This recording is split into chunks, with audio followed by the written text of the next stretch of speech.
चलो करते हैं आपकी तैयारी का आकलन एमसीक्यू के माध्यम से। आप सभी दोस्तों का स्वागत है आपके अपने इस YouTube channel GK with JP पर, जहां आपको मिलती है राजस्थान जीके, इंडिया जीके और वर्ल्ड जीके से संबंधित बड़ी महत्वपूर्ण एमसीक्यू। तो किसी भी भर्ती की आप तैयारी कर रहे हो तो नित्य प्रतिदिन अपनी ये क्लास इस चैनल पर चलती रहती है। चाहे आप राजस्थान जीके की बात कर लो, जनरल साइंस की, कंप्यूटर और साथ में साइकोलॉजी यानी मनोविज्ञान की भी क्लासें आपको इस चैनल पर मिलेगी।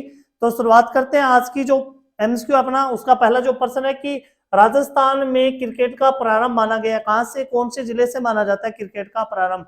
तो याद कीजिए, क्रिकेट खेलने के ज्यादातर शौकीन थे अंग्रेज लोग। अंग्रेज जब राजस्थान में आए थे तो उन्होंने अपना जो अधिकेंद्र केंद्र बनाया था, मेरवाड़ा क्षेत्र को बनाया था, और ये मेरवाड़ा जो क्षेत्र आता है वो आता है अजमेर में। तो क्रिकेट का प्रारंभ कहां माना जाता है? अजमेर में माना जाता है। अगला प्रश्न देखिए आप, केवलादेव घना पक्षी अभयारण्य, केवलादेव घना पक्षी विहार कहाँ स्थित है? राजस्थान के कौन से जिले में आता है? तो ये जयपुर, झालावाड़, भरतपुर, चित्तौड़गढ़ कौन से क्षेत्र में आता है? केवलादेव घना पक्षी विहार है वो भरतपुर जिले के अंतर्गत आता है। अगला प्रश्न है अपना नंबर 3, छप्पन बेसिन किस जिले में स्थित है? छप्पन बेसिन, छप्पन का मैदान किस जिले के अंदर स्थित है? अलवर, बांसवाड़ा, पाली, भाकर। तो ये भाकर तो खुद मैदान का ही भाग हो जाता है, तो ये क्षेत्र आता है छप्पन बेसिन का मैदान, वो बांसवाड़ा और प्रतापगढ़ के मध्य जो 56 गांवों का समूह है उसे कहा जाता है छप्पन बेसिन का मैदान। अगला प्रश्न देखिए आप, राजस्थान की सबसे गहरी झील कौन सी है? कौन सी झील है राजस्थान की सबसे गहरी झील? बोल दो, या इसे बोल सकते हैं सबसे ऊंची झील। तो कौन सी है ऐसी झील? वो है सिरोही की नक्की झील। कहां पर है ये? सिरोही के अंदर है। कहा जाता है इसका निर्माण करवाया था किसने? देवताओं के द्वारा नाखूनों से खोद करके। राजस्थान की एकमात्र ऐसी झील जिसका पानी सर्दियों में जम जाता है, तो वो कौन सी झील है? नक्की झील का ही नाम आता है। अगला प्रश्न देखिए, राजस्थान का राजकीय खेल कौन सा है? बड़ा ही महत्वपूर्ण प्रश्न है। कुछ प्रश्न ऐसे मान लेते हैं अपना कि ये तो नॉर्मल सा प्रश्न है, परीक्षा में आ जाता है, तो वहां पर नेगेटिव जो मार्किंग होती है उसके वजह से हम गलत भी कर देते हैं। तो यहाँ पर देखिए, राजस्थान का जो राजकीय खेल है कौन सा है? राजकीय खेल, ये राजकीय खेल है बास्केटबॉल। उत्तर अपना डी बिल्कुल सही रहेगा। अगला प्रश्न देखिए, राजस्थान में खेलों के विकास के लिए, राजस्थान में खेलों के विकास के लिए नेहरू युवा केंद्र, नेहरू युवा केंद्र की स्थापना कब हुई थी? नेहरू जी बाल दिवस से संबंधित जो आप नाम सुना होगा आपने, बाल दिवस कब आता है? ये 14 नवंबर को आता है। कब आता है? 14 नवंबर को आता है। और इसी दिन 14 नवंबर के दिन ही नेहरू युवा केंद्र की स्थापना की थी। तो ये था 14 नवंबर 1972 को इसकी स्थापना की गई। अगला प्रश्न देखिए आप, रामसर वन विहार, राम सागर वन विहार कहाँ स्थित है? राजस्थान के कौन से जिले में राम सागर वन विहार स्थित है? तो भरतपुर, बांसवाड़ा, कोटा या धौलपुर। तो रामसर की बात करें तो ये कहां पर आता है भाई? धौलपुर के अंदर आता है। अगला प्रश्न देखिए, नेहरू गार्डन, नेहरू गार्डन किस झील में स्थित है? नेहरू गार्डन की बात कर रहे हैं हम। नेहरू गार्डन, नेहरू उद्यान किस झील में स्थित है? तो आना सागर, राजमंद, फतेह सागर या पिछोला झील। तो देखिए, नेहरू सागर है जिसे नेहरू उद्यान भी कहा जाता है, ये फतेह सागर झील के किनारे पर स्थित है, उदयपुर के अंदर है ये झील। अगला जो प्रश्न है, लोहागढ़ किला स्थित है। लोहागढ़ का किला कहां पर स्थित है भाई? लोहागढ़ का किला जिसे अंग्रेज लोग जीत नहीं पाए, मुगल जीत नहीं पाए, वो किला अपना कहां पर है? भरतपुर के अंदर है। जाट रियासत थी जो भरतपुर, उसमें लोहागढ़ का किला बनाया गया था। आप कमेंट में बताइए एक ऐसा किला कौन सा है, एक ऐसा किला जिसे गधों के द्वारा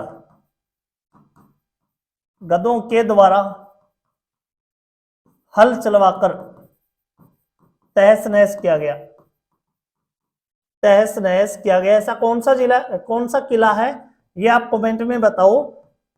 ऐसा किला जिसे गधों के द्वारा हल चलवाकर तहस नहस किया गया था। अगला प्रश्न देखिए आप,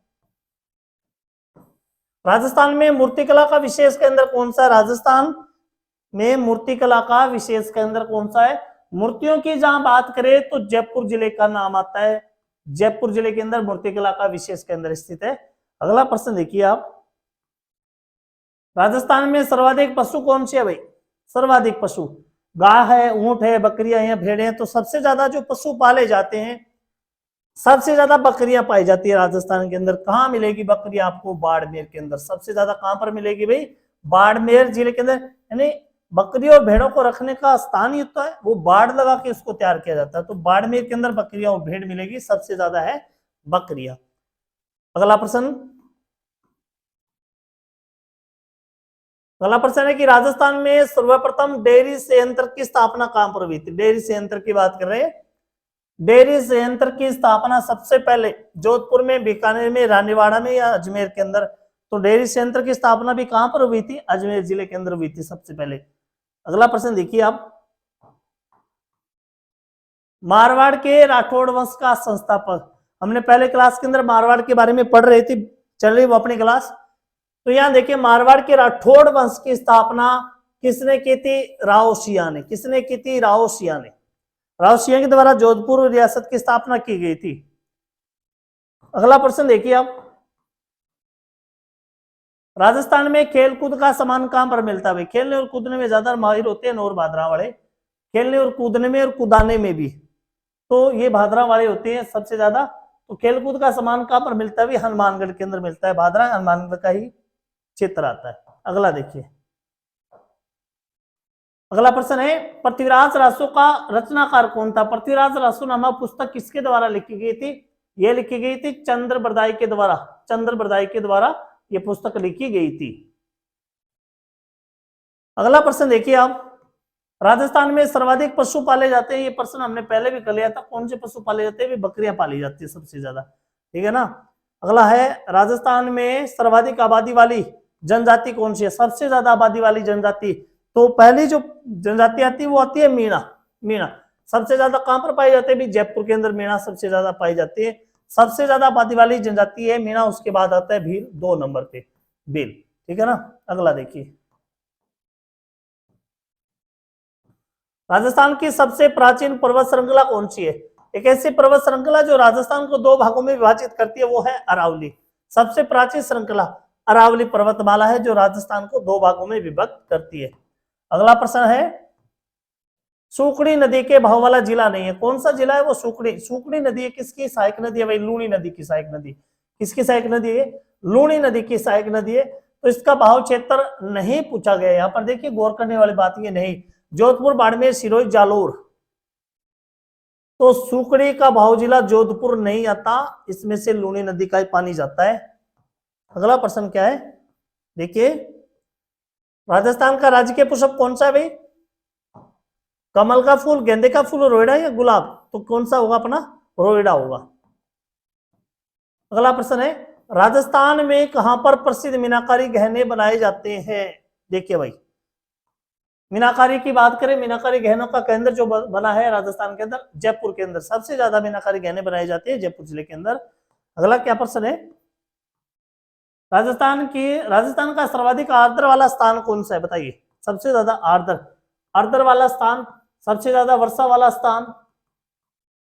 यहाँ पर स्थान पूछा है भाई, स्थान की बात करें तो माउंट आबू सिरोही का नाम आता है। माउंट आबू सिरोही का नाम आता है। अगर जिले की बात करें तो ये आता है झालावाड़। कौन सा आता है? झालावाड़। दूसरे स्थान पर आता है बांसवाड़ा। दूसरा स्थान आता है बांसवाड़ा का, ठीक है ना। स्थान की बात करें तो माउंट आबू सिरोही। अगला प्रश्न है, राज्य में अनौपचारिक शिक्षा कब शुरू की गई थी? राज्य में अनौपचारिक शिक्षा कार्यक्रम कब चलाया गया था? 1974, 75, 76, 78 में। अनौपचारिक शिक्षा की बात करें तो 1975 में यह कार्यक्रम शुरू किया गया था। अगला प्रश्न है कि राजस्थान की सबसे ऊंची पर्वत चोटी कौन सी? बता सकते हो आप सबसे ऊंची पर्वत चोटी? देखो, ये प्रश्न पहले बहुत बार रिपीट होता था परीक्षाओं के अंदर। गुरु शिखर सबसे ऊंची चोटी है, 1722 मीटर इसकी ऊंचाई है। और कभी कभी 1727 भी देखने को मिलता है, 1727। इसकी जो कृत्रिम लंबाई, जो प्राकृतिक लंबाई है, वो तो 1722 है। और इसके ऊपर 5 मीटर का एक मंदिर बना हुआ है, तो 1727 भी इसकी ऊंचाई है। दोनों ऑप्शन में तो 1722 बिल्कुल सही रहेगा। लेकिन वर्तमान में जो चोटी पूछी जाती है वो पूछी जाती है 2 नंबर वाली। 2 नंबर कौन सी है? शेर। कौन सी है? शेर और उसकी ऊंचाई करें तो 1597 मीटर उसकी ऊंचाई है। ठीक है ना। अगला प्रश्न देखिए। हाँ, अगला प्रश्न, राजस्थान के किस नगर को झीलों का नगर कहा जाता है? झीलों का नगर, प्रश्न आए झीलों का नगर, तो कौन सा है झीलों के नगर? उदयपुर। झीलों का नगर उदयपुर। गाय भी कहां पर पाई जाती है सबसे ज्यादा? उदयपुर के अंदर। बताइए आप, सफेद नगर किसे कहा जाता है? राजस्थान का सफेद नगर किसे कहा जाता है? बता रहा आप। ठीक है ना। अगला प्रश्न देखिए, लॉर्ड हेस्टिंग्स संधि स्वीकार करने वाला प्रथम राजस्थानी राज्य कौन सा था? तो सबसे पहले किसने की थी? करौली ने। करौली ने सहायक संधि की थी सबसे पहले, याद रखना इस चीज को, करौली के मदनपाल। ठीक है। अगला प्रश्न है, राजस्थान में लिम्बाराम, लिम्बाराम किसके लिए प्रसिद्ध है भाई? लिम्बा राम जी तीरंदाजी के लिए प्रसिद्ध है। कौन, किसके लिए? तीरंदाजी के लिए प्रसिद्ध खिलाड़ी है लिम्बाराम जी। अगला प्रश्न, धौलपुर पावर परियोजना, धौलपुर पावर परियोजना किस पर आधारित है? ये बताइएगा आप। धौलपुर पावर परियोजना, धौलपुर पावर परियोजना पानी पर है, गैस पर है, सौर ऊर्जा या लिग्नाइट पर है? तो धौलपुर पावर परियोजना ये किस पर है? गैस पर आधारित परियोजना है। अगला प्रश्न देखिए आप, राजस्थान के किस तीरंदाज को अर्जुन पुरस्कार मिला है? कौन से तीरंदाज है जिनको अर्जुन पुरस्कार से नवाजा गया था? तो यहां पर देखो, श्यामलाल मीणा और लिम्बाराम जी, ये दोनों ही तीरंदाज है, दोनों ही तीरंदाज, दोनों को ही क्या मिला था? अर्जुन पुरस्कार मिला था, ये दोनों। ठीक है ना। अगला प्रश्न देखिए अब, अगला प्रश्न है कि 2.5 दिन का झोपड़ा कहां स्थित है? 2.5 दिन का झोपड़ा, 2.5 दिन का, पहले ये संस्कृत पाठशाला थी और वर्तमान में इसे 2.5 दिन का झोपड़े में इसको तबलीत कर दिया गया, बदल दिया गया। तो ये कहां पर है भाई? अजमेर जिले के अंदर आती है 2.5 दिन का झोपड़ा। अगला प्रश्न देखिए, राजस्थान के भौगोलिक क्षेत्र को राजस्थान नाम कब दिया गया? कब दिया गया भाई? 1 नवंबर 1956 को। कब दिया गया? 1 नवंबर 1956 को। ये जो भूमि थी राजस्थान की, उसे राजस्थान नाम दिया था 1 नवंबर 1956 को। ठीक है ना। हाँ जी। अगला प्रश्न, राजस्थान का सर्वाधिक क्षेत्रीय विस्तार वाला नगर कौन सा है? बड़ा इंपोर्टेंट प्रश्न है ये। देखिए, जयपुर है, कोटा, अजमेर या जोधपुर? तो नगर की बात करें, सर्वाधिक क्षेत्रीय विस्तार वाला नगर है वो कौन सा है? अजमेर जिले का नाम आता है, जयपुर का नहीं आता भाई, अजमेर का आता है। ठीक है ना। अगला प्रश्न देखिए, मेजर राज्यवर्धन सिंह राठौड़, मेजर राज्यवर्धन सिंह राठौड़ का संबंध किससे है भाई? क्या तीरंदाज थे, नौकायन, निशानेबाजी या तैराकी थे? तो मेजर राज्यवर्धन राठौड़ की बात करें तो ये एक निशानेबाज थे। क्या थे ये? एक निशानेबाज थे। चलो अगला प्रश्न देखिए, राजप्रमुख के पद को राज्यपाल का पदनाम कब दिया गया? पहला गवर्नर, पहला गवर्नर कौन थे? ये पशु परिसर के अंदर आया था। कब आए? पहला जो गवर्नर बने थे 1956 में बने थे, 1 नवंबर 1956 को, गुरुमुख निहाल सिंह। ठीक है। ठीक है, देखो आगे, राजस्थान के सबसे निकट बंदरगाह कौन सा है? कौन सा बंदरगाह राजस्थान के सबसे निकट है? तो कांडला बंदरगाह। कौन सा? ऐसे जो प्रश्न होते हैं ना, प्रश्न आए उसके पहले उत्तर आ जाने चाहिए, ताकि आप तभी पता चले आपकी तैयारी बेहतरीन नहीं है। तो सामान्य से प्रश्न है, इस सीरीज के अंदर सामान्य से प्रश्न है। और कोई भी एग्जाम दो आप, कोई भी एग्जाम दो, ऐसे 2-3 प्रश्न है ना सामान्य से पूछे भी जाते हैं, वो ही गलत हो जाते हैं कभी कभी। ठीक है ना। अगला प्रश्न देखिए, मक्का के लिए कौन सी मिट्टी चाहिए भाई? मक्के की फसल के लिए कौन सी मिट्टी? दोमट। मक्का के लिए कौन सी मिट्टी उपयुक्त होती है? दोमट मिट्टी होती है। ठीक है ना। अगला देखिए प्रश्न, हाँ भाई, राजस्थान का सर्वोच्च पर्वत शिखर, ये तो हमने पढ़ लिया भाई, कौन सा है? ये गुरु शिखर। दूसरी जो ऊंची चोटी है वो है कौन सी? शेर, 1597 मीटर इसकी ऊंचाई है। 1597 से संबंधित आपको कुछ और भी याद आ रहा होगा, महाराणा प्रताप से संबंधित। हाँ जी। अगला देखिए, राजस्थान में पाई जाने वाली ताम्र पाषाण संस्कृति कौन सी है? ताम्र पाषाण संस्कृति की बात कर रहे हैं तो यहाँ पर सबसे पहले आहड़ संस्कृति का नाम आता है, दूसरा आता है कालीबंगा संस्कृति का। दोनों ही संस्कृति, दोनों ही सभ्यता वो आहड़ ताम्र पाषाण संस्कृति है। ठीक है ना। अगला प्रश्न देखिए, कितने रजवाड़ों राज्यों को मिलाकर के एकीकरण किया गया था राजस्थान का? कितने रियासतें थी भाई? 19 रियासतें थी। यहाँ पर पूरा नहीं लिखा गया, 19 इसके अंदर रियासतें थी, 3 ठिकाने थे और एक था केंद्र शासित प्रदेश मेरवाड़ा क्षेत्र। ठीक है ना। अगला प्रश्न देखिए अब, रातानाडा हवाई अड्डा ये कहां पर आता है? रातानाडा हवाई अड्डा ये जोधपुर में आता है। जोधपुर कहां पर? जोधपुर में। ठीक है ना। अगला प्रश्न, राजस्थान की खाद्यान्न फसलों में सबसे अधिक उत्पादित कौन सी होती है? राजस्थान में सबसे ज्यादा उत्पादित की जाती है क्या चीज? बाजरा सबसे ज्यादा उत्पादित किया जाता है। ठीक है। अगला जो प्रश्न है, राजस्थान का सर्वाधिक गर्म जिला कौन सा है? सबसे गर्म जिला, सबसे ठंडा जिला की बात करें तो कौन सा जिला आता है? चूरू जिला आता है। ठीक है। अब एक स्थान आता था, सबसे गर्म स्थान कौन सा है भाई? फलोदी। सबसे गर्म स्थान कौन सा है? फलोदी। अब देखिए जो नवीन संस्करण आएंगे तो ये फलोदी है, ये सबसे गर्म जिला हो जाएगा। सबसे गर्म जिला क्या हो जाएगा? फलोदी हो जाएगा। ठीक है ना। अगला प्रश्न, गुरु नानक भवन संस्थान कहां पर है? गुरु नानक भवन संस्थान है, ये कहां पर है? बीकानेर, जयपुर, अजमेर या जोधपुर के अंदर? हाँ, गुरु नानक भवन है, ये कहां पर है भाई? गुरु नानक भवन ये जयपुर में स्थित है। एक चीज और, गुरु नानक सिख धर्म से संबंधित थे, इनके जो प्रार्थना स्थल है वो कहलाते थे धर्मशाला। क्या कहलाते थे? धर्मशाला कहलाते थे। ठीक है ना। हाँ, अगला देखिए भाई, राजस्थान के किस क्षेत्र में विंध्यन पठार का विस्तार है? राजस्थान का जो क्षेत्रफल है भू आकृति के, ये जो क्षेत्र आता है कौन सा, इस क्षेत्र के अंदर सर्वाधिक विंध्यन पर्वत भाग है। विंध्यन पर्वत भाग है, तो ये हो गया दक्षिण पूर्वी क्षेत्र हो गया। कौन सा हो गया?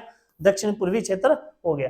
अगला प्रश्न देखिए आप, राजस्थान के लिम्बाराम ने किस खेल में अंतरराष्ट्रीय ख्याति पाई थी? ये प्रश्न पहले भी किया था। लिम्बाराम जी किससे संबंधित है भाई? लिम्बाराम जी है वो तीरंदाजी से संबंधित है। ठीक है ना। अगला प्रश्न देखिए आप, भरतपुर के संस्थापक कौन थे? भरतपुर के कौन थे भाई? भरतपुर के संस्थापक थे वो राजा सूरजमल थे। राजा सूरजमल। ठीक है। अगला प्रश्न देखिए आप, लोहे की कौन सी किस्म राजस्थान में पाई जाती है? लोहे की कौन सी किस्म राजस्थान में पाई जाती है?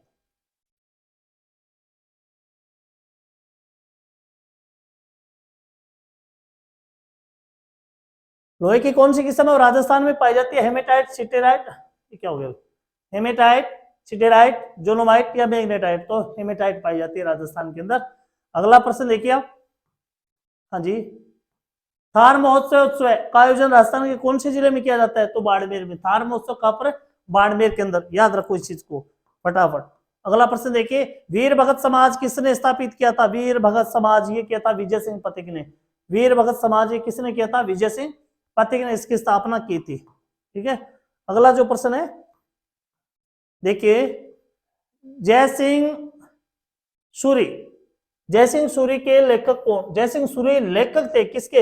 हमीर मधुमर्दन के। हमीर मधुमर्दन ये लिखा था जय सिंह सूरी ने। तो आज की इस क्लास में 50% हमने कवर किए हैं, बड़े साधारण प्रश्न थे। आगे जो अपना स्तर आएगा वो थोड़ा हाई लेवल का आएगा और बेहतरीन प्रश्नों के साथ मिलेंगे अगली क्लास के अंदर। जय हिंद।